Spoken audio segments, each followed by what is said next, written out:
বিসমিল্লাহির রহমানির রহিম। আলহামদুলিল্লাহি হামদান কাসীরান তয়্যিবান মুবারাকান ফীহি। আজকে ঈদের দ্বিতীয় দিন। আমাদের ঈদটা আলহামদুলিল্লাহ পরিবার এবং বন্ধুবান্ধবের সাথে ভালোভাবেই কেটেছে। তো রমজান মাস থেকে আমাদের যে শিক্ষাগুলো, নিয়মানুবর্তিতা, সময়ের সঠিক ব্যবহার, এটা যেন বছরের বাকি দিনগুলোতে আমরা ভালোভাবে পালন করতে পারি, আমাদের যেন কোনো ল্যাকিংস না থাকে। আল্লাহ সুবহানাহু ওয়া তাআলা আমাদেরকে সেই তৌফিক দিক। আর আরও ইম্পর্ট্যান্ট একটা বিষয় হচ্ছে যে আমাদের আখলাক সুন্দর করা, যেন আমার ব্যবহার সবসময় ভালো হয়, যেটা আল্লাহকে খুশি করার মতো।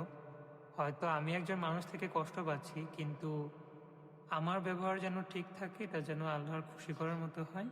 আর কেউ যে অতিরিক্ত আমাকে এক্সপ্লয়েট করার চেষ্টা করে, তাহলে একটা বাউন্ডারিজ রাখা, তো মানুষের সাথে একটা ডিস্টেন্স মেনটেন করা।